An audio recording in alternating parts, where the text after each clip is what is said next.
Stephen. How y'all doing? I'll be brief. I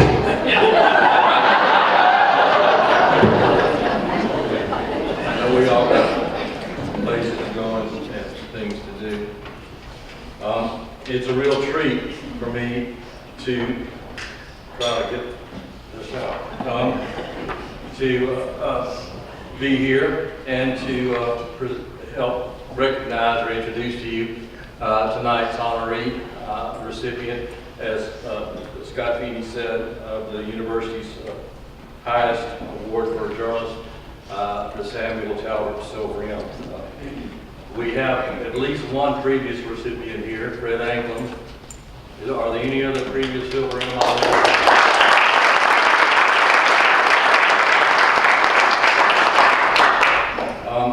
I've known and admired Emily for a long time. We won't go into a lot of details on that. And some of you have heard me tell this story about her because at one time I was a new teacher and I was young. And Emily happened to be in the news reporting class, Journalism 271, and the students turned in their first assignments, and I was all fired up, and I had my pen ready, and I was ready to let the red ink flow, and then I got to her paper, and I went, uh-oh. She already knows all the stuff I'm supposed to be teaching. And you did well in that course. Only 2 people made A's. You were one of them. It's right there. In 19... and both the people that made A's went on to great careers in journalism. Only 2 people in that class. I want to tell a few more Emily stories. One summer, I was her editor at the local paper in Vicksburg, and she came in my office, which was, and did something very un-Emily-like. In that she said, if you have any more assignments like the one you just sent me on, don't send it. And what had happened was, it was summertime, and a church up north had sent a mission team down to help the poor and paint their houses and fix their porches and things like that. And what had happened, it was a pretty routine story. Emily got there and they decided to save her soul. And our soul was in pretty good shape anyway, I thought. But she would say, well, how long are y'all going to be here? And they'd want to hold hands and pray. And that was fine and everything, and she dealt with it, and she came back and she did the story, but she said, I just would rather not be proselytized when I go out to do my job. And I said, well, that's fine. But what she didn't know then, and she didn't know until right now, is that I had just gotten off the phone with the head of the mission trip who had said, please don't send her back.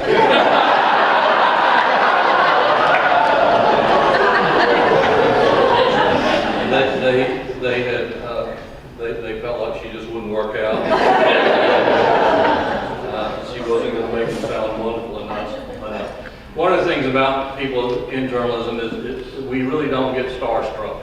If we do, we get rid of that pretty easily. We figure out that the rich and the famous and the superstars and the super wealthy, we can just deal with them like normal human beings. We don't fall. Y'all don't know Emily as well as I do. She's a delightful person. She's got a thoroughly delightful sense of humor. But one thing she doesn't do is giggle. She just doesn't giggle. So one day after she had moved on to greater things and was a reporter at the state and national level, I answered my phone there in the office and it was Emily, and she was giggling. She said, you've got to hear this. Well, Mississippi had a member of Congress named Sonny Montgomery. And for some reason or other, she was doing a profile or something about Sonny Montgomery. And she knew that President Bush and the first President Bush and Sonny Montgomery, even though they were in different political parties, they were friends. I know in 2019 that's hard to imagine, but it really used to happen. And so on a lark, Emily had called President Bush and asked, for a comment or quote about Sonny Montgomery. And so Emily played for me a voicemail from the President of the United States. He said, "Hi, Emily. I can't do a Texas draw. This is George Bush. I'd be happy to talk to you about my friend Sonny." So anyway, we don't get starstruck, but the one time I heard Emily giggle was when she had a voicemail from a President of the United States, which was a pretty cool thing to get. The third, and probably 78, 90 stories, maybe 140. We all know now what Hurricane Katrina was. But there was a time when we didn't know what it would be. That particular summer, there had been 10 named storms, A, B, C, D, E, F, G, H, I, J, K. Katrina was the 11th storm of the summer, and it had passed over Florida, and it was an okay storm, you know, here's an O. And that was, we knew it was headed for the Gulf Coast. Everybody knew it was headed for the Gulf Coast. But we didn't know at midweek what exactly was going to happen. The storm, as everybody now knows, got over the Gulf Coast and turned into a monster. Or got over the Gulf of Mexico and turned into a monster. Was it New York that sent you? Who sent you to the coast? I went the day, I flew the day after. Okay. And nobody could get in or out. And you had to change the clothes? No. I'm having to edit my own story. But once the magnitude of the worst natural disaster in the history of the country became, or as was becoming apparent, Emily was the voice. She was the person who was telling the outside world pretty much all they could know, all that they could find out about that storm. 238 people killed in Mississippi alone, and 67 still missing. So some days you get voicemails from the President, some days you cover the worst natural disaster in history. I could go on and on, but I know many of you have got your DVR set for something. But I'll sum it up this way. Emily is a journalist. A journalist. Anybody who follows her on social media or who reads her insightful accounts, accurate accounts, notes from the Mississippi legislature, call it what you like.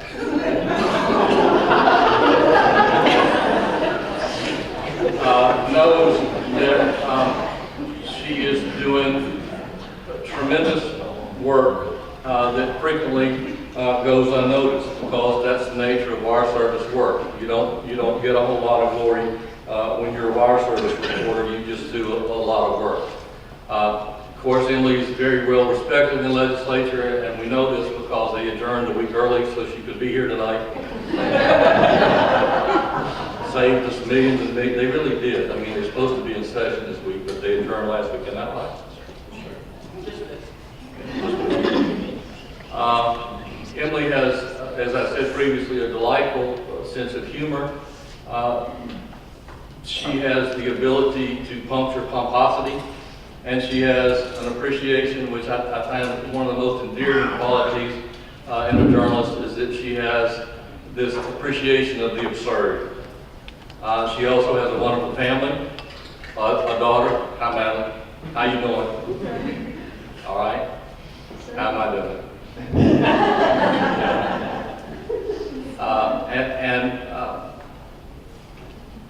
To be the person who was called on to recognize her here these years after she sat in the 271 class is a real treat. So I'll ask our honored dean to come. Oh, Emily, this is a letter you wrote me in 19.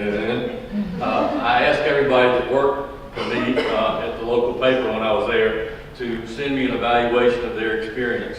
Emily did. So here, postmark 14 September 19, is your evaluation. Pardon? How tough was on you? Well, you told the truth, that's what you do. Will?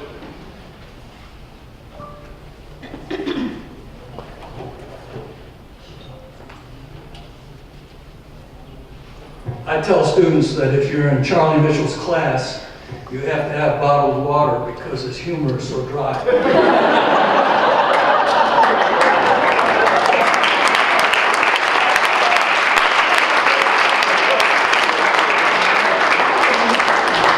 Emily, come on up.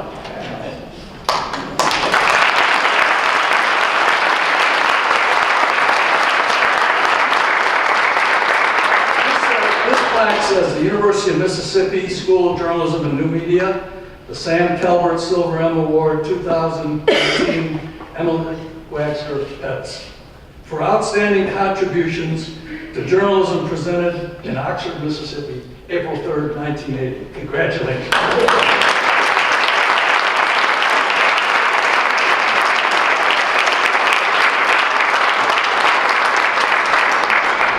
Thank you, Dr. Norton, and thanks, Charlie. Thank you all for coming out. This is cool, and this makes me feel old, to be honest. So I had Charlie's class in 1985. I'll say that. And I'm happy that Charlie didn't fail me on the first assignment. I don't know if he remembers this, but he gave us a current events quiz. One of the questions was, who is the chancellor? The correct answer, of course, was Gerald Turner, the Chancellor of the University of Mississippi. I had just spent a year as an exchange student in Germany, so my answer was Helmut Kohl.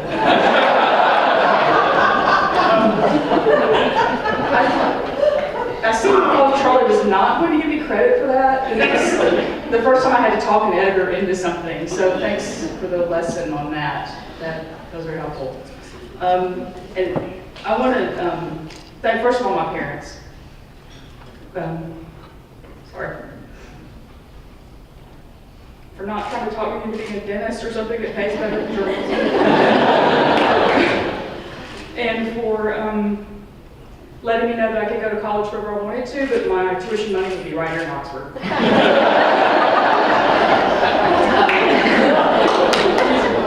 My dad went to school here, and he played basketball back in the day, and golf as well, and I got neither of those talents. I also want to thank Larry and Lori Wagster, by the way, they do their names. Thank my husband.